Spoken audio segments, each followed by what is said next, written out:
Democrats offer up high-minded intangibles like equity and saving the soul of America. Trump says, hey, waitress, how'd you like to pay no tax on those tips? Remember that? And everybody was like, why didn't we think of that?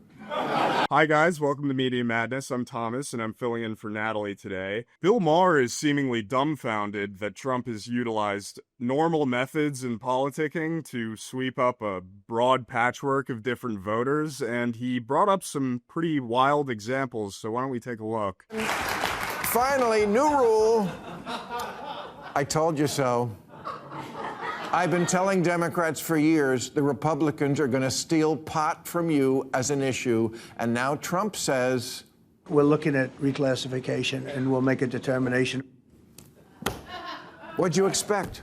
He is the master at winning votes from small groups who are passionate about one issue, picking up a couple percent here, a couple there, until on election night it's YMCA. Good one, Bill.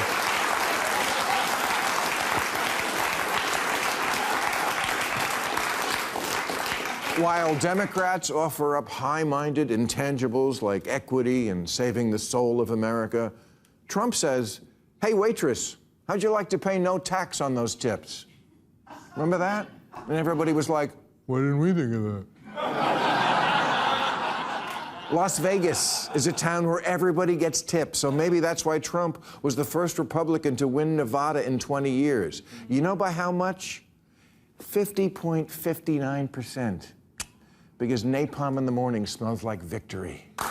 This is what annoys me about Bill Maher. He sits there looking like Randall from Monsters Incorporated, you know, reheating this old shtick where he acts like he's this like wizened truth teller, you know, an iconoclast pioneering the frontiers of political thought. Like, dude, this monologue you could have made this monologue 9 months ago. This isn't news. This isn't a fresh perspective. You know, he'll only come out with these hot takes well after they're widely accepted as common sense. It's the most masturbatory, wimpy type of punditry there is. All right, let's continue.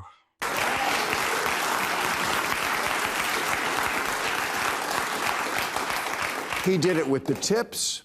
He got the TikTok vote. He got the people for whom toilets are very important vote. He got the enough of taking our shoes off at the airport vote, the crypto bro vote, the tech bro vote, the bro vote.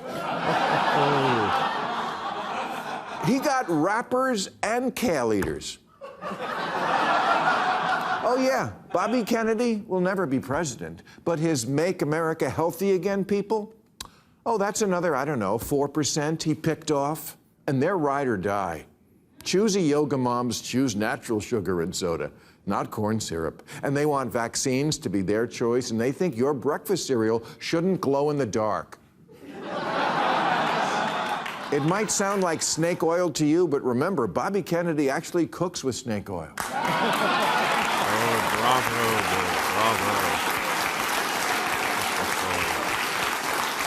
Okay, so Maher catalogs all of these micro appeals that Trump has to a broad constituency of voters, and he seems to admit and agree that this is a stronger electoral strategy than what the Democrats have traditionally done. And the problem is that he does it with this jeering sort of mocking tone, as though Trump has performed some kind of trick, that this is a gimmick he's exploited to garner a bunch of votes from a patchwork of different constituencies.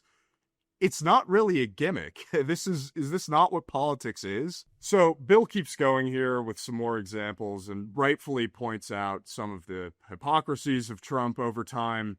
But he later contrasts this with some of the tactics Democrats have traditionally used, and he comes bizarrely to the defense of Kamala Harris and her sort of strategy in the 2024 election. Let's skip ahead. No, but elections are won on the margins by a coalition of little things that hit people personally. Trump gets this. He feels your pain in the ass. Kamala ran on democracy, which is the most important issue. But without the political skill to sell it, it added up to nothing. Meanwhile, Trump was running on, I'll make the poop go down. He's so close, man. He's so close. He's willing to acknowledge that Trump's strategy of collecting a patchwork of different factions and interest groups is the correct electoral strategy. But he stops right before there. Did you catch it? I mean, like, he says Kamala Harris and her lofty sermons about democracy, this is the most important issue. He thinks this is what Democrats should be doing. He just thinks that they chose the wrong messenger. He doesn't understand that the point of democracy isn't talking about democracy. It's about fixing the issues that the voters actually care about.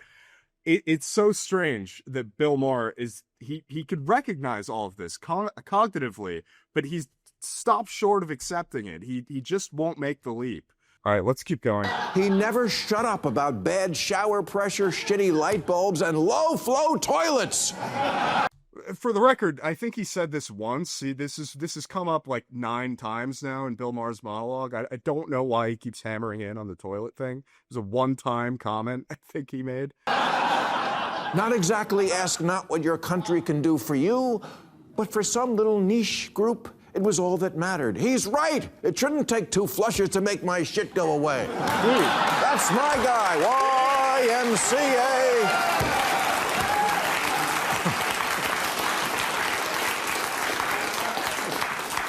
People say, it doesn't make sense. He's a billionaire from New York, no less. And everything he sits on is gold. How could he possibly connect with the common man? Gold. And yet he keeps winning more of them. Trump got trounced by black voters in 2016, so he brought in some muscle from the West Coast, someone he knows black men love, Kim Kardashian.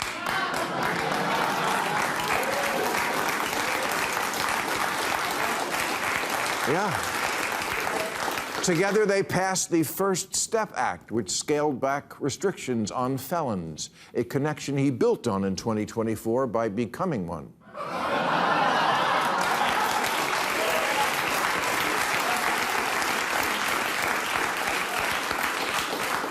And then he pardoned Lil Wayne, and pardoned Kodak Black, and the CEO of Jay-Z's company, and the founder of Death Row Records, and the former mayor of Detroit. So it's not surprising that Kanye, and Wayne, and Chris Brown, and Amber Rose, and Snoop, and DaBaby all talked him up.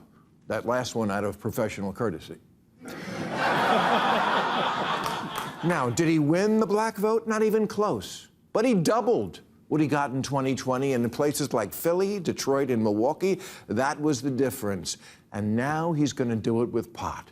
Finally, he got around to me. Oh, Bill. So Bill Maher misses the mark here on why Trump has seemingly made so many inroads with the hood. And this is because he doesn't understand the hood. But luckily for you, Media Madness viewer, I do. Obviously, it doesn't hurt that Trump stood next to Kim Kardashian's ass, or pardoned NBA YoungBoy, or talked to Lil Wayne or something.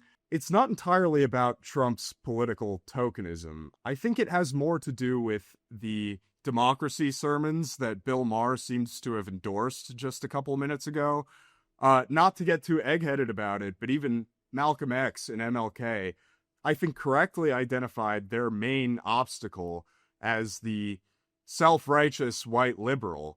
I don't think this has changed, and I think there's a renewed acknowledgement that they are indeed the common enemy of conservatives and minorities in this country. The reason why the Democratic Party is hemorrhaging black and Hispanic voters is because I think they've found a viable alternative who isn't trying to focus group and consultancy their way into winning their vote. They found someone who is actually talking to them rather than talking at them. So this is, I think, the leap Bill Maher needs to make before he will see the truth. So if you liked this video and you want to see more like it, like the video, comment, and subscribe, and I'll see you in the next one.